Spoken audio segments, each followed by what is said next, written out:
Jump up and down and move it all around. Shake your hand to the sound, put your hands on the ground. Take one step left and one step right.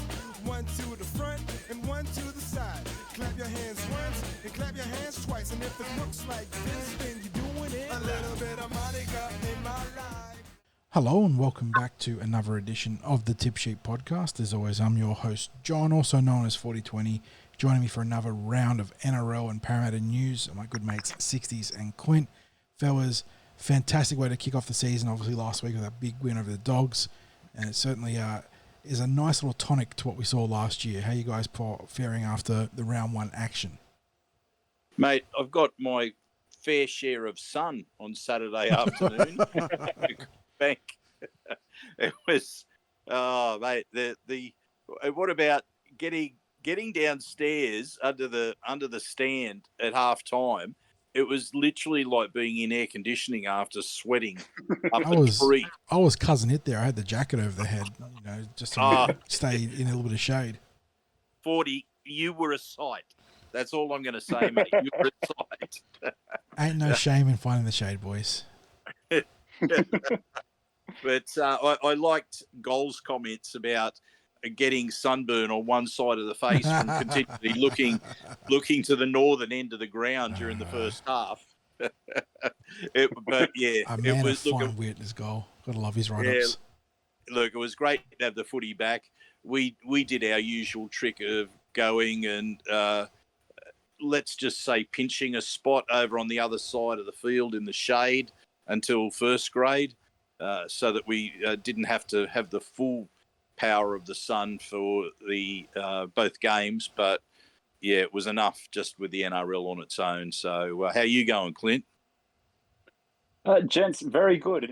Obviously, we're still waiting for the autumn equinox to fully kick in, and we get a last little taste of summer today in the next couple of days. But unlike you guys, I came out of the game sunburn free. I don't know if something's changed, like the melatonin in my skin is adapting or something in the off season. I've obviously had a good off season in terms of sun training, because I didn't feel any of it. I couldn't believe it. And for those listening who don't know, of the three of us, I should be the one feeling it the most, because I'm definitely the palest. Yeah, no, you were doing it with ease, mate. I can remember as I was getting out of the ground or out of the stand at half time, I was looking at you and thinking, why are you so unaffected by this? I should be the most affected. But I can tell you, I was far from on my own at half time, because I'd never seen the downstairs area in the stadium so packed with people at a break. And to be fair, CommBank was just packed in general. That's the biggest ever regular season crowd for the Eels. So it was a bumper atmosphere out there, and it was the numbers to match. So good stuff there. Quint, you're going to be in charge of the show today, but before we get there, as always, a quick shout out to the sponsors of the Tip Sheet: Big Swing Golf, Northmead, and Star Partners Real Estate, Auburn, Rowan, and Parramatta. We can't thank them enough, helping get the episodes out each and every time for each week. Or was it now back up to 3? So they're doing plenty of work in that regard. But for now, let's get into the meat and bones of the podcast, boys. News team, assemble!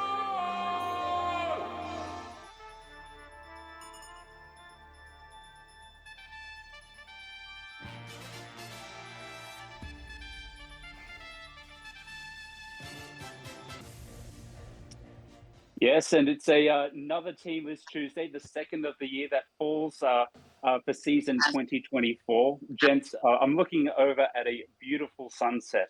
The sun descending across the beautiful Hills District, and a waxing crescent moon as we record this show.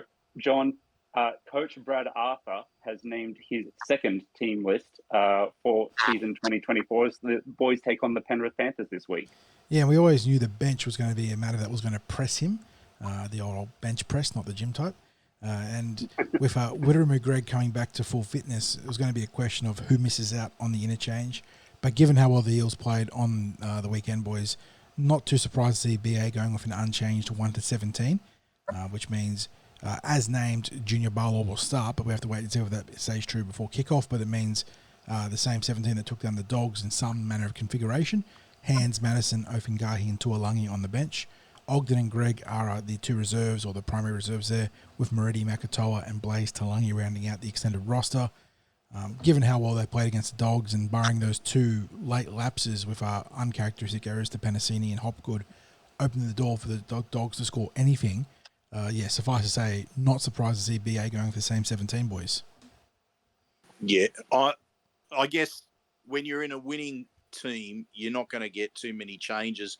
The interesting time will come in a couple of weeks' time when Mike Acevo has served his suspension, and whether the Eels have continued on in their winning ways, Harper and Simonson, if it's been working well with them, would BA then be reluctant to make change to a winning team there, or is Sevo an automatic recall?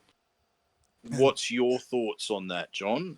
Well, in the vacuum of what you're discussing, it's going to be very interesting, but there's another factor that could be a part of that formula, which we're going to discuss very shortly, given what the media is talking about now. But yeah, we talked about it last week.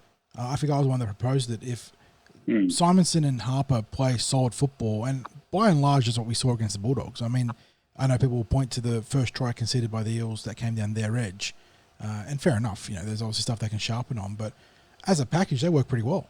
And we saw some great counter-attacking football from him, with Harper setting up a late try for Bailey Simonson on a nice little scoop and scramble.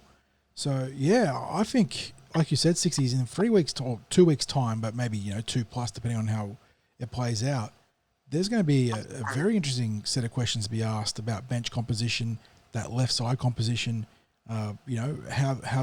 what the best shape of the Eels is. And right now, I think the incumbent's going to have a pretty hefty advantage. And that's often the case in rugby league, but especially if we knock off the Penrith Panthers this week and then sets us up for a nice little homestand against the Seagulls and the Tigers, you come out of that, theoretically, again, this is assuming you beat the Panthers, but 3-1 or 4-0, it's going to be very difficult to make changes to the team. Yeah, and Clint, John and I were talking about a little bit in our instant reaction, which was I questioned whether Mike Acevo would have scored the try that Bailey Simonson did in that wing position. He's not really renowned for flashing straight from defensive mode into attacking mode, especially down at the Eels end of the field. And I'm not saying this as a knock on Micah, because Micah is a powerful athlete who, when he's in the opponent's red zone, will score the type of tries that other wingers just don't score. But in the history of Mike Acevo at the Eels, I can only think of a couple of instances of long-range tries, and certainly not in the manner in which Bailey Simonson scored. So, what's your thoughts? Do you think, is it going to be a selection dilemma for BA, or does he just bring Sevo straight back in? The great news is that it's a good problem to have. When you're a coach, that's the type of problem you do want to have, because when you've got a fully fit squad that's competing with each other and pushing for positions, that only elevates the quality of the squad. To your point about the finishing of Simonson on the weekend and that late try, he's a very different athlete. He's obviously a truckload of pace, and it was great to see him in full stride there to finish off the game. But it probably ultimately becomes a question. Sorry, I'm going to answer your question with another question of what type of archetypal athlete do you want out there on the field? Do you want the bulldozing finisher because you've set up your attacking plays inside the opposition 20, designed to unleash the likes of Mike Acevo? Are you thinking that you need someone to contribute to the yardage game, which they're probably, I'd give Bailey a slight edge there, but they're probably about par. Do you need some much needed pace on the back line? Well, that's a point towards Bailey. I think it ultimately comes down to following on from your points about the individual players' forms and to 40's point about player incumbency. So good problems for the coaching staff to have. And ultimately, I think our form in the next 2 weeks is probably what's going to decide it. And speaking of which, the form of Mitchell Moses on the weekend, he was obviously hampered by a groin complaint throughout the game, but did finish off probably the last 10 minutes of the match with some general play kicking. Obviously, he's been named and cleared himself to play, so that's a big plus for us going up against the defending premiers, gents. Yeah, absolutely, mate. Absolutely. And I guess with no changes to the squad, the last thing we would have wanted would have been a change. Well, the last thing we would have wanted would have been a change to the halfback, and especially up against the Panthers. And look, we showed last year that we can win against Penrith without Mitchell Moses, but that took a pretty phenomenal team effort in what was probably one of the biggest upsets you've seen in recent times in the context of the regular season. In general, Mitch's kicking game is so important against any team, especially the Panthers, though. So good to see that he's been vetted for this week, and yeah, massive inclusion. And with it essentially less Mike Kasiva, him being out suspended, it's pretty much the whole squad available, boys, which means that it's a slightly strengthened New South Wales Cup Team 40 that'll be taking on Penrith in the curtain raiser to first grade. Yeah, well, while defense was optional in round one, it was certainly an exciting game. I will say it was fun to watch because a premiership is always a bonus in the lower grades. The primary, sort of primary focus is always player development, and we saw that in round one with a number of young players starring. They're getting some support this week with the aforementioned Widdrum Greg coming back into the starting team. He's going to partner off with Hickey Ogden in the front row. It's a double boost in the forwards, though, because Tony Mattielli, who I believe also had a hamstring strain from late in the preseason, is also back. He bolsters the bench, which means it's a pretty familiar team for what we saw last week. I believe that's an unchanged backline. Talangi, Lumi, Louisiu, Sini, Dunster. In the halves, you got Arcee and Sanders. I mentioned Ogden and Greg in the book and rolls. Matthew Arthur, who it wasn't his debut game in the Cup. He played off the bench one time last year, but his first start was scintillating. He was outstanding. No surprises that he not only reprises his role as a starter in the dummy half role, but he's going to be looking to play. I'm just trying to see how they might be able to work this. I think he's being asked to play 80 minutes this week. We see Manny Luke drop back to 18th man in this game with a big forward bench of Mattielli, Keir, Geimer, and Parker. So I suppose you could, spell him with some other players in the spine, but there is no other specials dummy half in that team or the top 17 of that team. So it's a big step up for Buds, but he was outstanding on debut, and really looking forward to seeing what the young guys in this team, Talangi, Sanders, Arthur, Geimer, Parker, Mattielli can do. Taking on the Panthers at Bluebet. They're playing the curtain raiser to our NRL game on Friday night, and you can actually catch us one on New South Wales Rugby League TV, boys. So if you got the subscription or you got the free trial available, make sure to catch us one on Friday evening. Yeah, and just maybe a little bit of fine-tuning from the team, especially around their defence and defence out wide. Eliminate a few simple errors that were made last week, and they give themselves a far better chance of taking home the points in this game. Yes. Now, of course, that's not the only grade that's taking place. Jersey Flag will play on the Saturday at St. Mary's Stadium. 40, you want to take us through the team for that game? Yeah, they got ambushed by what looks to be a pretty strong Dogs team in round one, but they're not making wholesale changes as you would expect. It's only round one, and you can have a bad loss or a tough loss and turn it around. So it's the same team with one significant change. We're trading out one William for another in the back row. Will Latu, who I'm not sure if injury or suspension is playing a factor here, boys, but he's dropped out of the team to make way for young Will Lewis. And otherwise, the team is as named from round one, which means you got Upper Tweedle at fullback, Simons and Sorovi on the wing, Va'afu, Sanga and Namba in the centres, although they've swapped some jerseys here. Same with Chester and Lynn in the halves. They were 7 and 6 last week, now they're 6 and 7. You got Tuivasa and Pryke in the front row, Riley Smith, dummy half. Mentioned Will Lawson back row, but he's joined by Jock Brazel and Max Tupou. You got Paddy Spence, Damascus Nemia, Lanceville Lima, and LeBron Tuala on the interchange. No reserves named as it stands. Yeah, and I think they'd be looking for a better performance this week. The Canterbury Bulldogs did put a bit of a score on them last week. 30-6. 30-6, yeah. So haven't seen any footage of that game.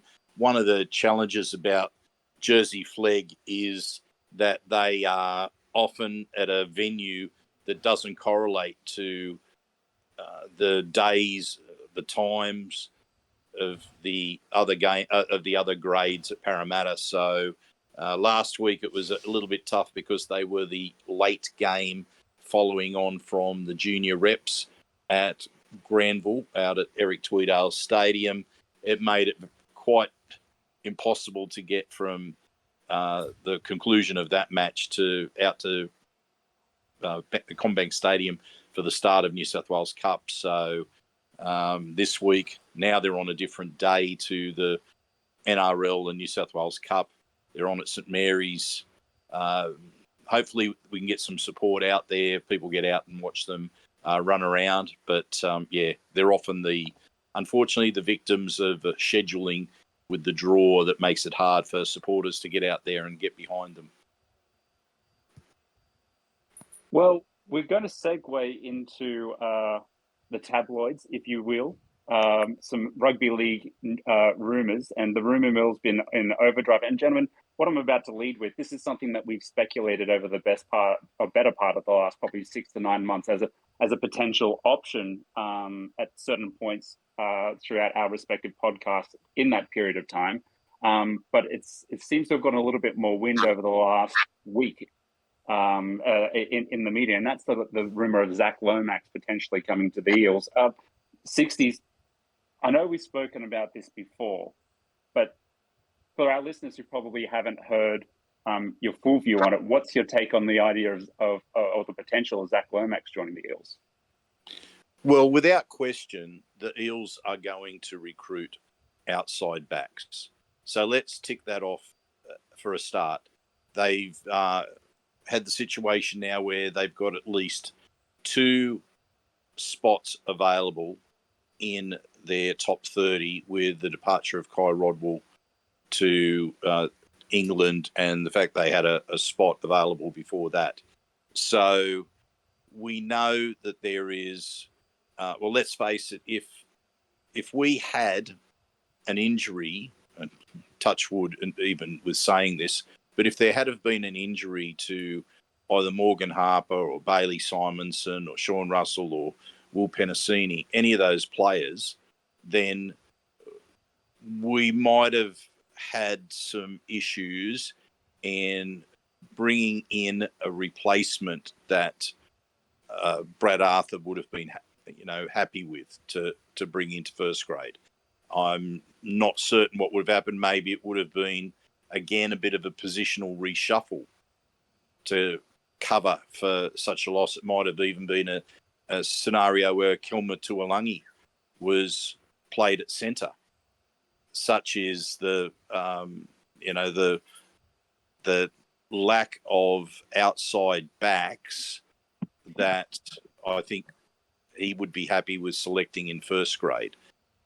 That's not putting people down in any way. It's just the facts of where it's at. So there's going to be a signing made. Now, Zac Lomax, a few hurdles for the club to overcome there. First and foremost, the Dragons don't want to release him. So you're not going to get too far if the club says no. He's in our plans for the season. He may not be happy, but we don't have an alternative to him that we're happy with. So unless something happened, and there was talk about them picking up an Australian rugby union player, for example, but even then there's a risk with that, isn't it? Because you've got a player that's unfamiliar, not only with the game, but he's unfamiliar with the systems, the structures at the club.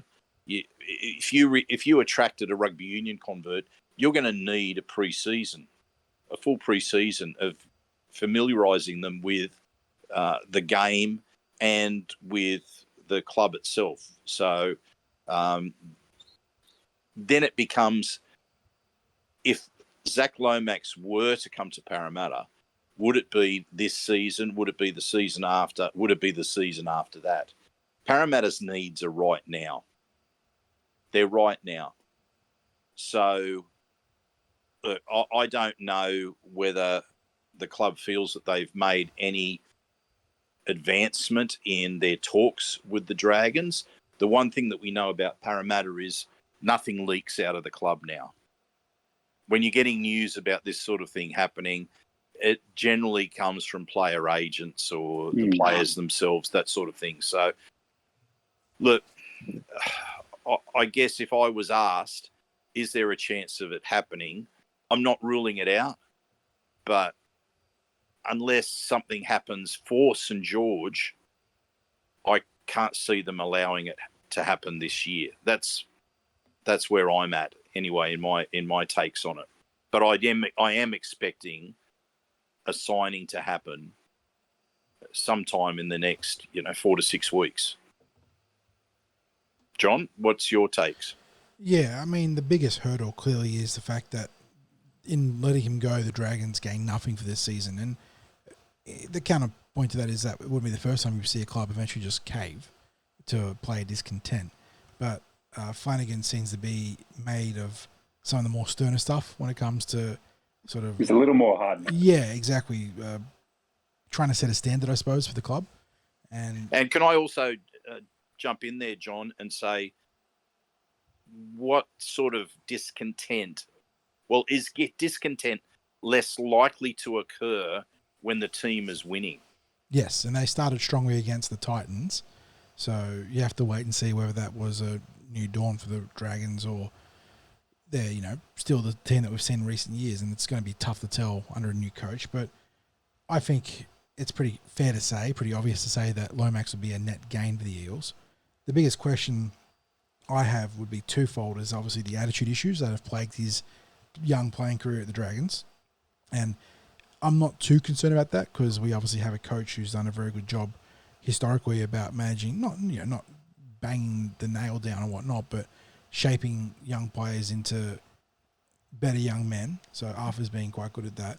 It's more so that he's generally considered a right edge player and a preferred centre. So he'd be playing left edge at Parramatta. I don't think you're moving well Penasini. So he'd be going to the left edge. And not to say he can't play left edge, but that does come with some things you have to consider when making that transition. Ball carrying arm, the ability to distribute the ball with the same efficiency. He loves his little the right-handed backhand flick. You're not going to be able to do that to your winger on the left edge. So there's like little bits and pieces that certainly don't have me concerned, but you have to think about it making that move. And like you said, Sixties, there's a huge hurdle in place right now in terms of getting him out of that contract.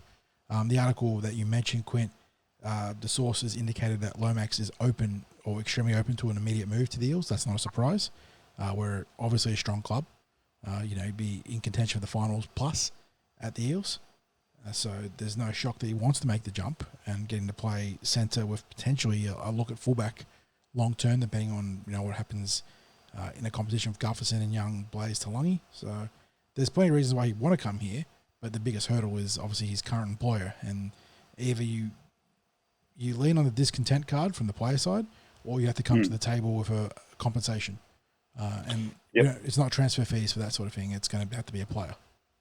And of course, the other thing too, to not rule out, is with this getting the level of publicity that it is, I'm not ruling out other clubs. The Roosters have already been linked, yeah. So yeah. It's if he's open to an offer from the Eels, he's going to be open to an offer from other clubs who are looking to fill holes in their roster. And I know just prior to round one, there were a number of teams who did not have full rosters. And again, now you mention the Roosters, and they're going to have a problem going forward from here as a club with their backline with players that are leaving. So they may well see him as a long-term investment and go hard after his signature. So anyway, I guess we see it's all conjecture. And as I said, nothing gets out of the club these days about what's going on. And the other thing too is they often ask players about what their impressions are and what they've heard. The players themselves are often the last people to be aware of a signing being made by the club. It's there's certainly it's a rare situation where they are consulted before that sort of approach is made. But it's not that it doesn't happen, but when you see them getting asked at press conferences about what they think about the potential recruitment of a particular player from another club, I reckon that's a bit unfair, because it's asking them to comment on, if they're saying, oh, look, that would be a great acquisition. It's literally saying that they're not happy with the players that are there in that position at that point in time. So anyway, that's probably about as much as we can cover on the Lomax rumour, because at this stage, nothing's confirmed. Yeah, it'll be one that we have to watch, and we move now from a would-be eel or potential eel in Lomax to an actual eel in Bryce Cartwright, who, gentleman, has been in absolutely sensational form. He had a very strong year last year, and Sixties, I think, even at one point throughout the Bulldogs game, and it was early in the Bulldogs game, prior to even him scoring. I've just made a couple of comments about his play. That he really, really has done a 180 on his career. And, he actually is a really great player to watch both sides of the ball now. His form has been something to watch.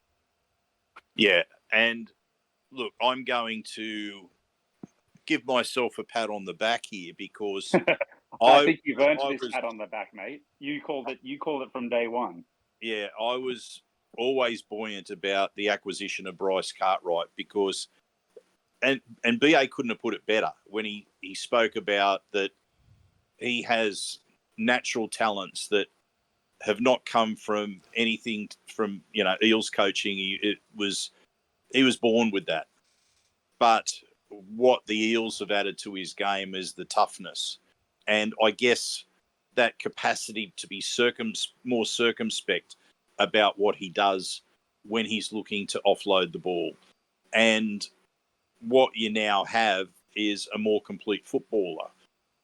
There's been that progression where 2022 was really about him settling in his at a new club, in a new home, getting his life in order. And we saw that out on the field, because he was a much more settled player in that first year, but he hadn't really found his groove within the team. He was a valuable contributor, but yeah, he hadn't got that regular spot. Last year, he was a starter for nearly every game during the season. He was the Eels, alongside Jermaine Hopgood, the most consistent performer in the pack last year. I thought he was in genuine contention for the Ken Thornett medal. That's how strongly and how consistently I believe that he played. This year, the early evidence is he's going to take his game to another level, which is he's going to keep that toughness and the willingness to compete and to do some of those the dirtier meters that forwards have to contribute. But he's going to have that flash of brilliance that's there as well. And we saw 6 offloads during the game, a couple of tackle breaks, 2 tries. We saw him at some of his attacking best, but also he delivered some wallops in defence. He shouldn't have been put on report for that tackle early in the game, and he was obviously didn't have a case to answer for it. But that was an example of the man looking to hurt. His kick chase, there was one there where he led the kick chase, got to the tackle, got the player off his feet. He didn't, because he was flying through so rapidly. He didn't stick in the tackle, but his tackle still basically brought the player down, and that kick chase resulted in the Eels, I think, getting making that first tackle about 11 or 12 metres out from the Bulldogs line. So, yeah, if he continues on, who knows what the ceiling is? But I don't know if you heard on SEN, Matty Rogers talking about it. And he came out with the bold call that Bryce Cartwright is the X factor that the Eels have been looking for, and that he has the potential to take them to a premiership. That's a massive call. A massive call. And I'm not so bold as to suggest that, but I am bold enough to say that he's a difference maker and a game changer for the Eels. And he could very well be one of the most important components in their campaign this year. Anything you want to add to that, 40? Yeah, I mean, we've spoken about him in some length across both this, sort of year-to-date recording for season 2024 and last year. And, for good reason. He's contracted for next year. If he stays healthy, if there's no suspensions, he's actually on track for some big milestones as a Parramatta Eel. 100 caps next year, late in the season. Earlier in the season, he'll get 200 NRL caps. And at this chapter of his career, you go back to 2021 when he first came on board, and I don't think there were too many opposed to signing Sixties because it seemed like such a low-risk, high-upside pickup regardless of any, baggage that he brought into his career at that stage. But I don't think many, and I know you were one of them, that had the vote of confidence, but outside of that, I don't think many saw his career taking such a positive uptick to the point where, as it stands, on this trajectory, and again, staying healthy, staying unsuspended, staying away from any off-field drama like any player. That's not like for Bryce, it's for anyone. He's going to go down as a fairly storied Eel. His little slice from 2021 to 2025 and beyond will be, one of the more fascinating and compelling, not even like a small chapters now. He's going to go down as an Eel, the same way that Reg is going to go down as an Eel when they retire. And that says so much about what they've done on the field. So, Bryce has been outstanding. No surprises, he was best on field. One of only 3 players in round 1 to pick up the full 6 Dally points from each of their games. So he's got an equal share of the Dally lead, and I'm not sure that'll sustain given the intrinsic biases that come with the Dally votes towards playmakers. But it's definitely deserving in round 1. And, Matt Rogers making a bold call there. I think you probably phrase it better, Sixties, as a difference maker because Bryce is clearly a difference maker. But he's certainly got it within the being the X Factor. I think when we use the term X Factor, though, boys, it was more that, again, it's not taking away from Bryce's abilities. It was more about finding better balance in the squad and seeing that big hole in the backline that we have in terms of both depth and perhaps ceiling. And that's why oftentimes the X Factor was considered to be a back more so than an incumbent in the squad. So really looking forward to see what Bryce can do, because he is scorching hot, though. Yeah, and just as a final thing, and I neglected to mention this before, but I think a big part of his form is about how settled he feels at Parramatta. He genuinely... He speaks so positively about it. Every time he's in an interview, he's waxing lyrical about how much he loves the club. Yeah, he's found his home. I had the opportunity to speak to him at a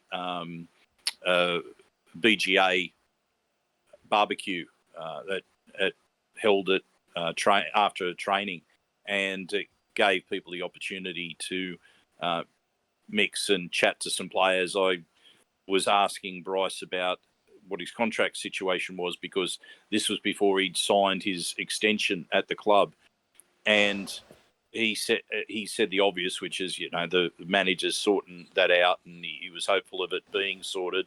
But he added that he didn't want to play anywhere else. He wasn't interested in signing anywhere else. He said he's got, good mates now at the club, loves being there. You can tell he's a popular figure at the club too. The players love him. Yeah.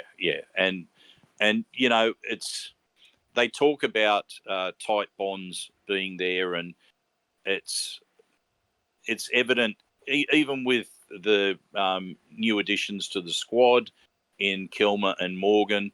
They love being there. It's the jersey presentations were interesting viewing, just how much they were welcome into the group.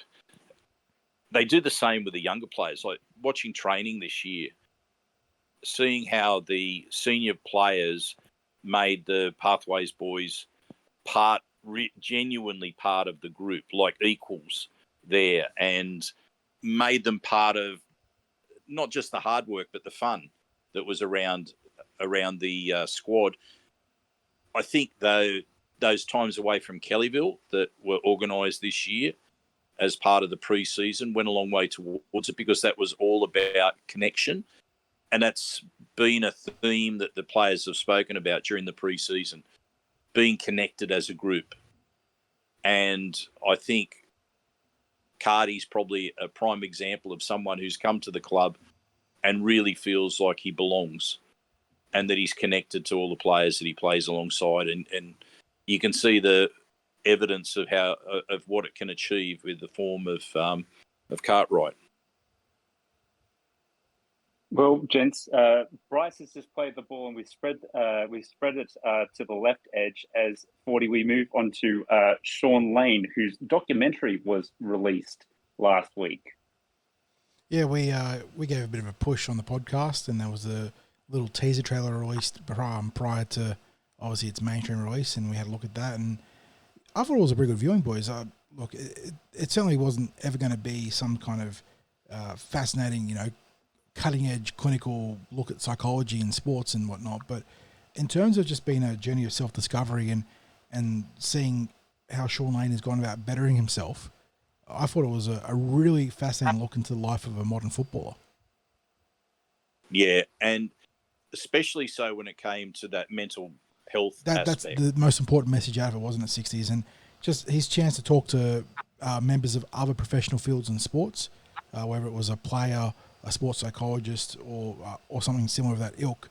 It was a really, really healthy message, I think, is probably the best way of phrasing it. And it's something that the sport in general has been trying to push for a long time, is the importance of being able to open up and not, burden yourself down with negative thoughts. So Shaun's obviously found a very healthy balance after going through some pretty, significant stuff on and off the field to get there.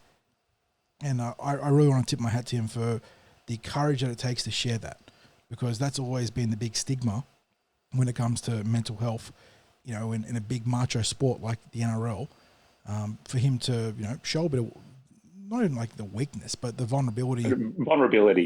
Yeah. That comes with that part of the game. Like I said, a massive tip my hat to him, and I hope that it can be part of a trend now as players unburden themselves of those negative thoughts. And not like you wash yourselves away from them, but sharing them with people that can help you is how you better yourself. Yeah, Shaun's he's a unique fella, and the way he will be open in talking about these sorts of aspects of his life, and I guess for the purpose of being able to spread the message that it's okay to ask for help. At a Movember event at the Leagues Club towards the end of last year, he was speaking about the occasions when he had sought help in the past, and what benefit it was for him in his life. It was touching as well to see him become emotional when he was speaking about his good friend Kurt, who was injured, becoming a paraplegic. No, it was a quadriplegic, wasn't it? In the scrum, I think playing for Parramatta back in about 2015, and it was in the same week when he made his first grade debut for the Bulldogs. Mm-hmm. So, one moment there's elation, the other there's devastation for a very close friend.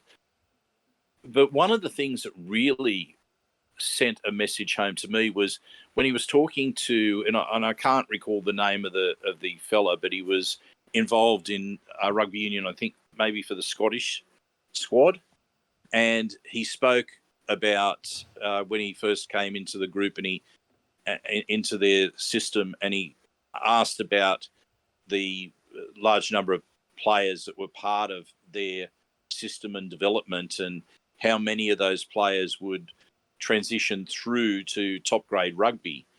And and of course then the ones that wouldn't, and what was the difference between those that wouldn't and those that wouldn't? And it was all basically, it was indicated to him that it was all a mental thing.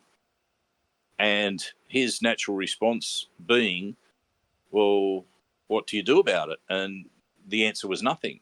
It was like if the players don't have that, the mental strength, the mental health skills, or the skills to improve their mental health or their focus or whatever it was where they were being held back, it was essentially sink or swim. And yet here was all these years and investments made in having players who were essentially talented and really good athletes, and the only thing holding them back was maybe their mental approach to the game. And whilst all of that time and investment was going into building them physically and building their skills, that nothing was going into making them or helping them to have the capacity to take a different mental approach that would maybe ensure success.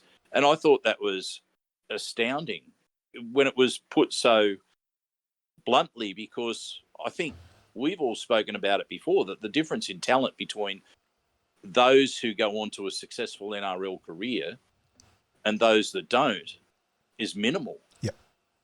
And, you know, there's a combination of luck, of Timing. injuries, Yeah, exactly. of opportunities, timing, but also there's a big part of it in their application to being a full-time professional. So if they can get help along the way, how many other players out there have that capacity to play professional rugby league? Because we have the thought that you can't have expansion of the game because there's not enough players to fill the teams, not enough quality players. But maybe there is. When you think about the size of pathway squads and how many players are identified as having talent that's worth investing in and taking through a pathway system, and it's like a funnel where it gets narrower and narrower, and it's only a very small elite number that go on to play NRL. But what if that funnel can be widened and the game as a whole benefits from it rather than specific clubs? Just a thought that occurred to me after watching the Shaun Lane documentary. I think it's a good question to ask because, it's only as recent, I think, as this year. We discussed it prior to the junior rep season kicking off, that it's now mandatory for all the staff at that level to have mental health first aid as a qualification in order to be on the staff there, which is a wonderful thing. But it just goes to highlight, as does Shaun Lane's comments throughout the documentary, that we're still very much in the infancy of this in professional sport. And you'd like to think, and to your points there, Sixties, that it's something that will continue to evolve and grow for the better over the course of time. Yeah, and you know what? As you say, it is probably something that's going to grow, and there is an increasing focus within clubs on the mental health of players, and especially young players coming through the systems, and they want them to have 2 plan A's and have a balanced life and all that sort of thing.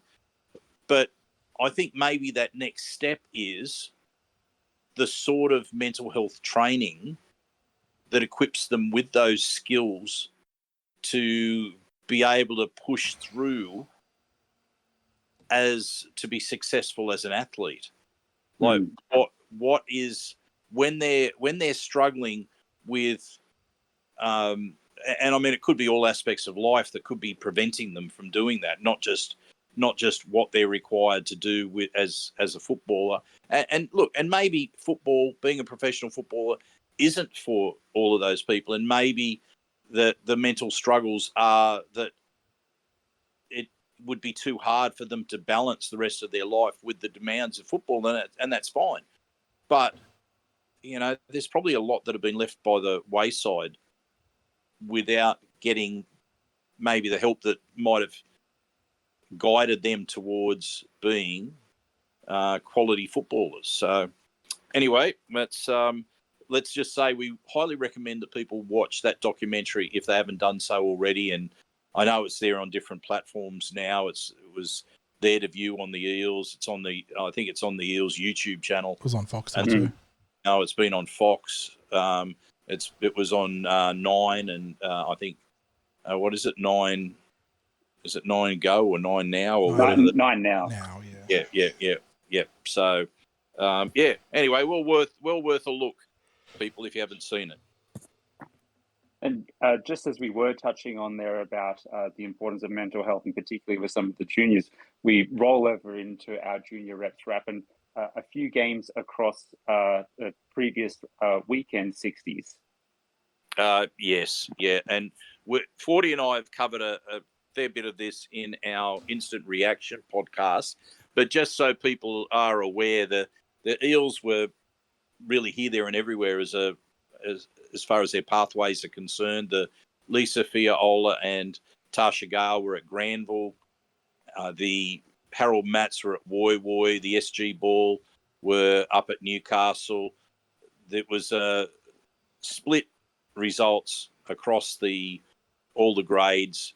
The girls got a win and a loss where the Lisa Fiaola absolutely belted the tripe out of the Roosters. And the Roosters, I think, were sitting second prior to meeting the Eels. So the girls have gone on an absolute rampage since losing the first round to the Bulldogs there. And that 50-4 walloping of the Roosters was well and truly their best form of the season thus far. The Tasha Gale girls really quite brave in going down to the Indigenous Academy team for the Roosters. It was a lot of defence, and admittedly, again, they were their own worst enemies with turning over a bit too much ball, but my goodness, they were resilient in defence. And they got the last 2 tries of the day as well, which is indicative of the fact that they just didn't give up. And you know what? They've had the toughest draw that you can imagine, where I think they've had the top 3 teams in their grade in the first 5 games of the season. And, if I was to study the draw for all the teams, I might find that there's not too many that have that, and there'll probably be teams that make the finals that haven't had to play some of those teams. But they do finish with 3 games that I think will be quite winnable for them. So it's not going to surprise me if they finish with 3 wins. Harold Matts remain undefeated after leading by the scoreline of 22-1 at half-time against really Central. Bizarre. You'll never see that again. No. And it was basically the Roosters kicked a long-range field goal just as the siren was sounding for half-time. They took the odds to getting a point, and they got it. And at one stage, it looked like it could have been quite a critical one, because they pulled back to be, I think it was 20 down by 26-21 at one stage. They scored 4 tries. They couldn't convert 2 of them, and that was critical. But then the Eels got a late penalty goal, ended up winning 28-21. So yeah, again, remain undefeated. The SG Ball, that was a tough loss for them. I thought that their form was better than it had been in the last 2 weeks. Newcastle are a really strong team. They've won 5 of their 6 games. The Eels only went down by 4 points. Again, some crucial errors that were costly for them. But I tell you what, you couldn't knock their commitment. So this week now, it's more of the same in terms of being all over the place. The boys' teams are off down to Melbourne to take on the Storm. I'll be dropping Dad off for airport pickup on first thing Saturday morning. Yes, and the girls are back at Eric Tweedale Stadium at Granville. So and the facilities there continue to improve. They added some bench seats to the concrete tiers there in the grandstand. and they have added in broadcast and coaches' booths at the back of the stand as well. So the facilities keep moving along there out at Granville. So if you get the chance, you can go and see the girls on Saturday out at Eric Tweedale. And as we said before, you can get out to St Mary's later in the afternoon and get behind the Jersey Flag team when they take on the Panthers out at St Mary's. And while that neatly wraps up junior reps from the round previous, so too we come to the halfway point of our show, and what is fast becoming, or I don't even think it's fast becoming. I think it has become the favorite segment of our listeners. The halftime. I'm going to call it halftime. We should really get a whistle effect in here, John, just to signal that it's halftime to lead into your beautiful halftime show music. Yeah, well, this week, and like any good modern boy, I'm getting my cultural parables mixed up. We begin our journey to the west. So this isn't the story of Sun Wukong. This is more of a trip from East Europe to West Europe, and we stop over in Germany this week, boys. And originally I was actually going to stop in Poland for an interesting song that was in one of my music folders that is essentially called the cow rap, Polish cow rap. But when I went and found the lyrics, they are very dark. Very, very dark. So maybe we'll revisit that another time. So we stopped before in Germany now. We don't go all the way to Poland. And this is probably one of the one-hit wonders that might have been Germany's biggest modern one-hit wonder that you probably don't know came from Germany. So I'll play it, and you guys probably figure out the tune within 2 seconds of playing it. But here you go. One of the big boppers that came from Germany that I was not aware about. Jump up and down and move it all around. Shake your hands No way. Put your hands on the ground. Take Yes, indeed. Lou Bega's Mambo No. 5. Fresh out of Germany. one to the side. Clap your hands once and clap your hands twice. And if it looks like this, then you're doing it. I don't believe that. Yeah, I had to do the double check. So if you go to Wikipedia, and obviously people can edit Wikipedia pages, but David Lubega Balametzi, born 13th of April 1975, or better known as stage name Lubega, is a German singer.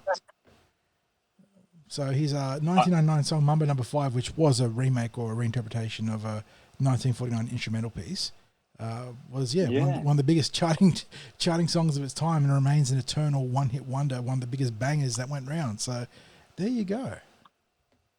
Now, it did remind me, I was watching, I think it might have been MTV the other day, and it was they were doing an 80s remix, and there was a duo that, as it turned out, may well have been like the German equivalent of Wham, or maybe it might have been fairer to say Savage Garden rather than Wham, but I'd never heard of them before. And for the life of me right now, I can't remember what their name was. But as I was watching it, I was thinking, okay, this is pretty corny 80s stuff, but I've never heard of this group before. And there was nothing to indicate they were German because the song was in English. It was only when I looked up who they were that I realised that they were German, and they'd had this massive career all through Europe and to an extent in England and other parts of the world. I don't think they ever broke in Australia or in the United States, but yeah, German, and massive.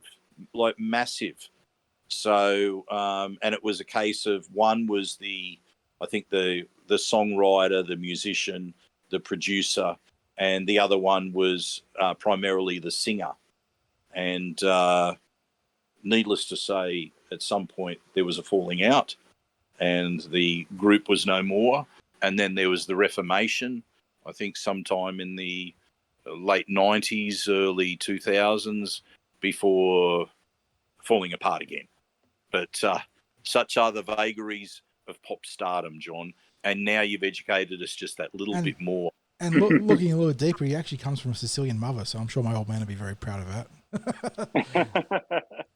But yes. You know what? I would say that there would have been very few people out there would have known of his background. So there you go. If you listen to the tip sheet, you come out a little bit wiser, not just about rugby league. You're going to ace that next trivia question when I ask. Oh, I was about to say you become a trivia star when you listen to the Cumberland There Tribe. you go.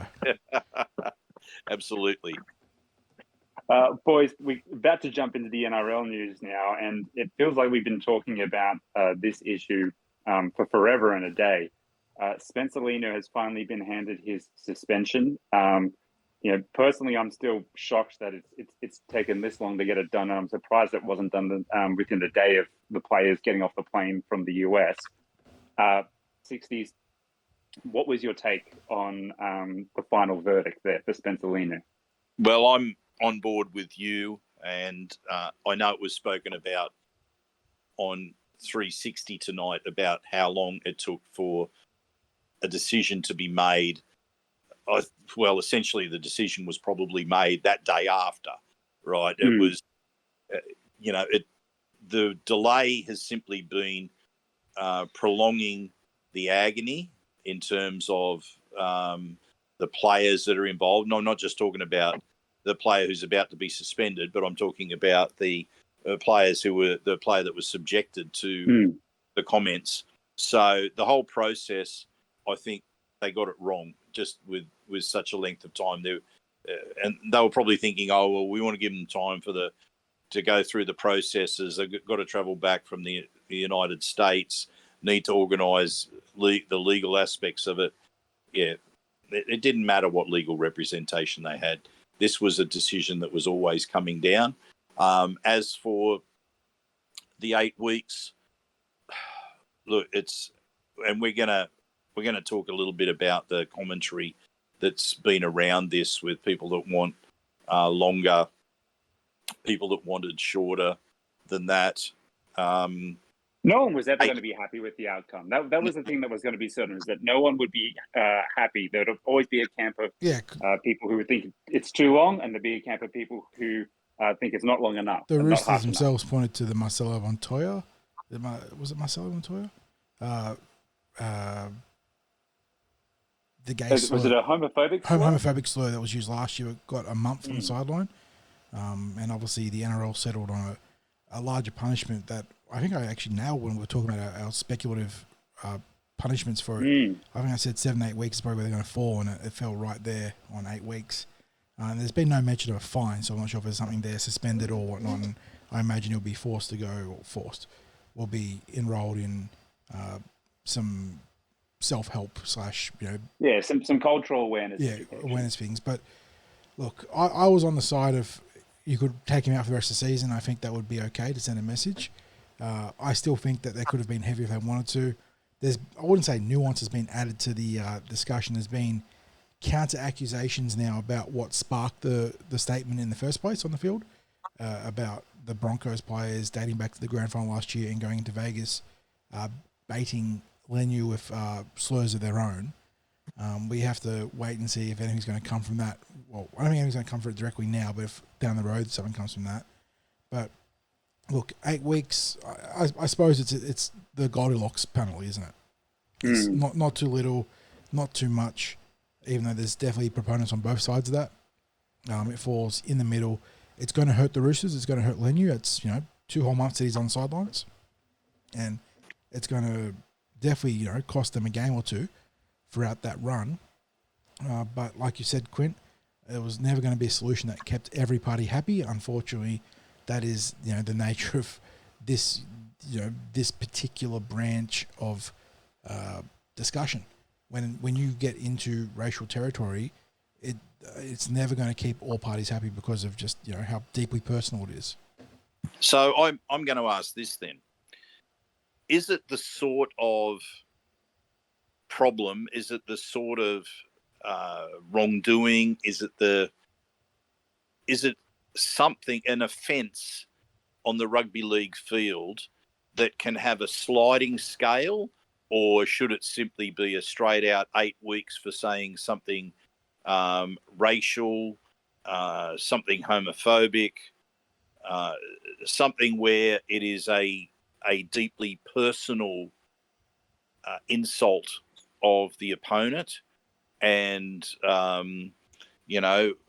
then that draws the other question: where is the line drawn with this? Because sledging has always been a part of sport, and obviously racially sledging should never be a part of sport.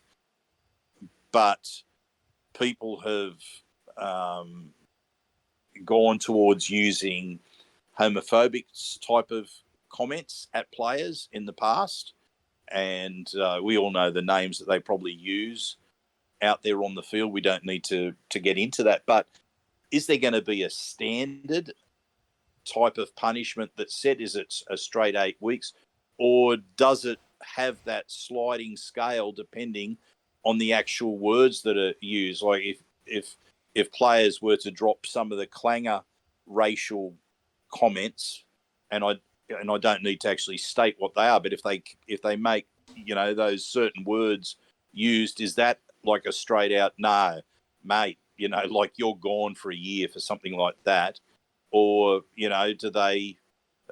Are they going to take it case by case, or can we expect something standardised like 8 weeks? It's a very hard question to answer. I'm loath to even attempt to. I think, as we said over the course of the last couple of weeks, we should be doing everything we can to stamp this type of behaviour out. But at the same time, I don't know. I honestly don't know the answer to this one, gents. I think. Well, so I guess the question becomes that 8 weeks, the punishment that's handed down, is that the line in the sand, the final line in the sand that's drawn, where players can't feign ignorance, like they can't feign that's the point, isn't it, Sixties? Because I think in a vacuum, and it feels weird to use the term egalitarian in the context of this, but if you're talking about equal punishment or egalitarian punishment, then 8 weeks would be the standard. But there is definitely a strong case of read the room, you idiots, when it comes to this stuff now. That if you are an offender after what's happened with Spencer Leniu and Ezra Mam, then you are probably going to get rubbed out for a long time, like a long time. So, have we reached that point as well? And I don't know whether this is actually going on in NRL clubs as part of their orientation, but as part of their orientation, when they're talking about things maybe like well-being of players and things like conduct off the field, that they also talk about conduct on the field, and that if you get into the realms of saying anything that's racial, anything that's homophobic, anything that is crosses a line, that you can expect to be cited by the NRL, you can expect to be suspended, and it's the sort of thing that it is very difficult for our club to defend you on. But basically be warned, don't go down this path, or that the NRL sends representatives out on clubs' orientation days and delivers that sort of message. Because I think, you hate to say it, but I think there's going to come a point again where maybe a player's going to say, look, I'm ignorant as to the how offensive this word is. They're going to be found guilty and learn the hard way, but we're talking about eliminating it. And one is the punishment path. The other is surely that education path and the prevention, rather than the cure. Well, the fact of the matter is the club is investing in the players as it sounds a bit harsh to use this term, but they are, if you looked at it purely from a business sense, the players are the club's assets. And part of that investment is not just training and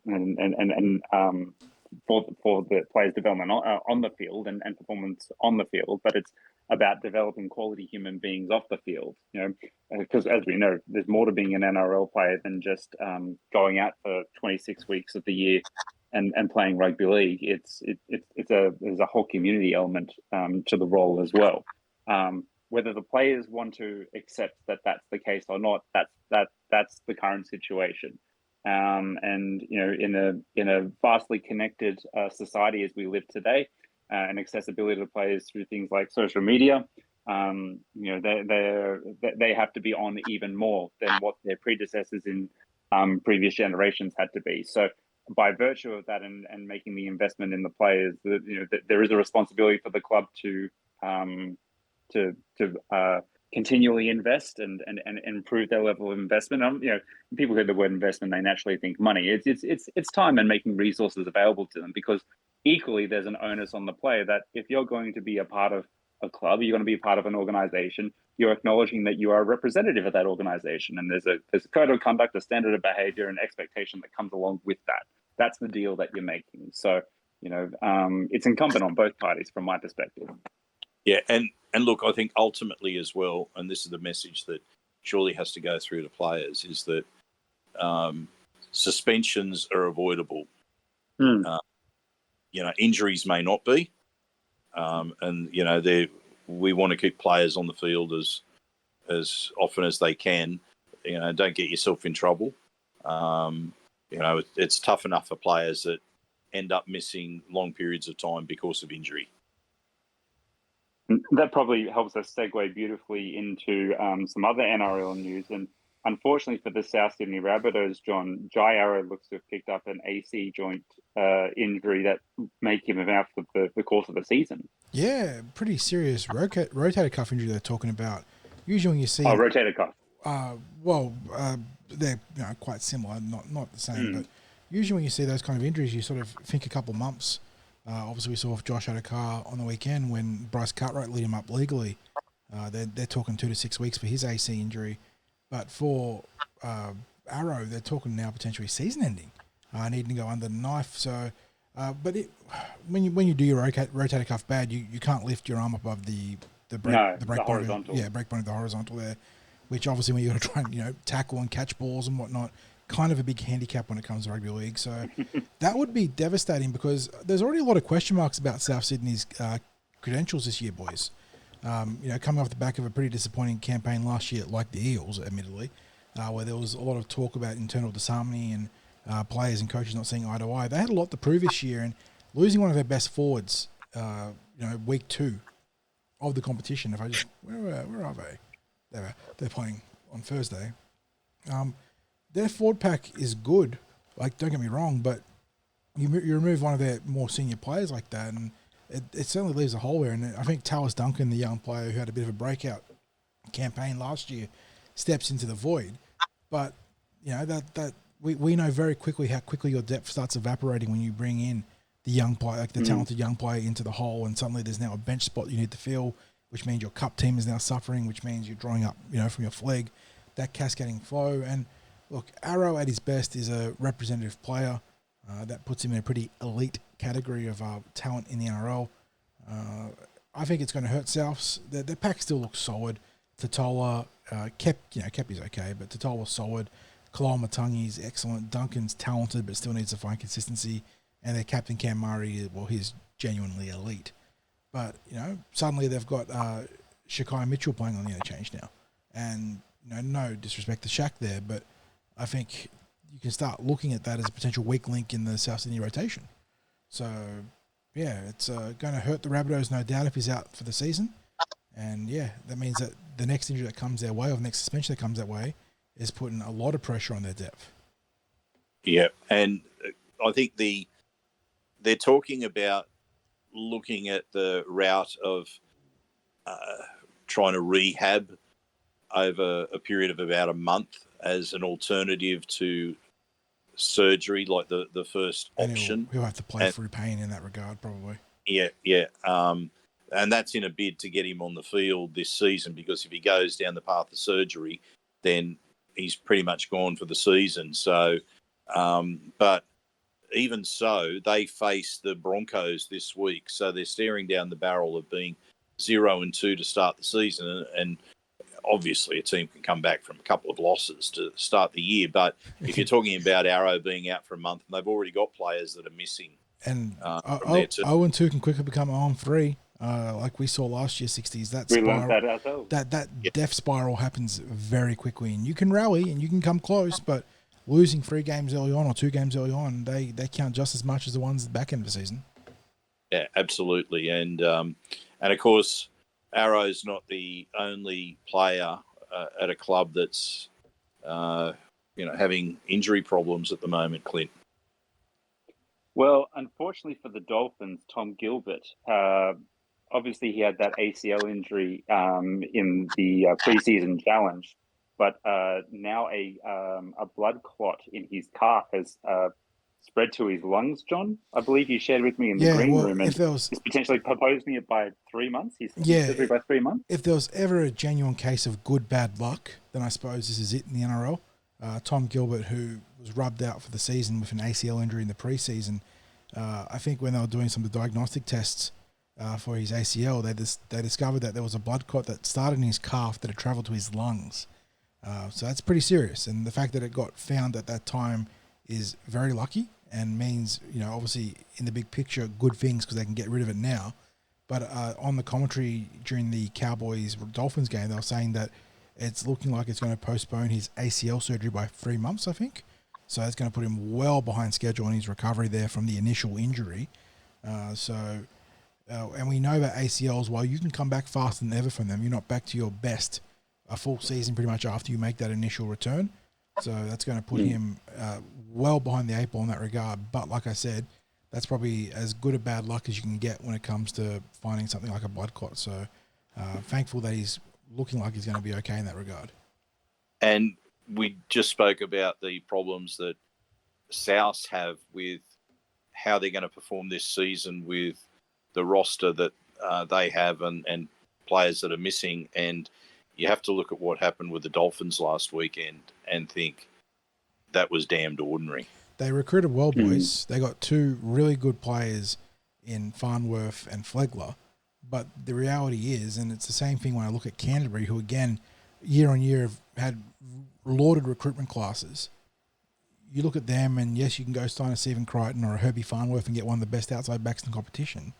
But when your 1, 6, 7, 9 are as tepid as what we see at those 2 clubs, and more so in the case of the Dogs, but their forward pack just does not have any traction through the middle. I think the Dolphins actually have a reasonable forward pack. But when your spine is as mid as you see in those 2 teams, you're just treading water. And you can have all the Ferraris in the back line you want and all the bulldozers in the back you want. But at some point, you're going to get, go back that funnel. The ball's got to go back through your spine. And it just feels like neither of those teams have an impactful spine. Outside of the individual players, maybe like Jeremy Marshall King and the Hammer, who at least in offense can create something, but they're a bit mercurial. So, yeah, I felt like we saw teams that are just getting bottlenecked by their playmakers. Yep, agreed. Well, we move on to some signing news now, gentlemen. Sixties, there's a potential merry-go-round of signings coming in, and it would be triggered by Stefano Utokumanu. If the Tigers don't make the finals, he may find himself in a Storm jersey. But can you talk us through some of the news and how that might eventuate? Well, I think 40's probably the one that's really. I was going to jump in and say I'm probably more abreast of it. So if you want me to give you the blow by blow of what we've got. I've put 60s through a hole, and he said, I can't make it. I'm offload into my wing and sprint down the sideline at 40, and he's going to finish the try. Hang on, I've almost backed away from the encounter like a certain St. George forward in an Origin clash. Yes, the world's blockiest winger coming through the gap right now. So Market Watch, by way of, I believe it's Code Sports, brought out an article today that details a pretty interesting set of dominoes that could potentially fall predicated on that. Well, I don't know if it's predicated on the Tokumanu clause, but he is part of it. So it starts with that clause you mentioned there, Clint, where, I mean, you talk about having no leverage when it comes to negotiating for your own players. Unbelievably, and credit to Stefano and his manager, it's a good clause to have. But he has a clause apparently in his contract that if the Tigers miss the 8 again this year, he then becomes a free agent. And Stefano, being one of the best young props in the game, would naturally garner a lot of interest. But there is one club that has already signalled interest in the past that want to go after him, should that be the case, and that is the Melbourne Storm. They obviously need to bolster their own forward pack as they have lost several senior players in recent years most notably Jesse Bromwich there. But the Storm got their eyes on a Toi Kamanu up north of the border. You got the two teams that just played, actually, in the Dolphins and the Cowboys, looking to get in the action. The Dolphins are reportedly interested in your man there, Quint, Kulikefu Finifuiaki, who is a very talented young back rower. And obviously the Cowboys are absolutely loaded up on back rowers right now, even after even after washing their hands of Luciano Leilua.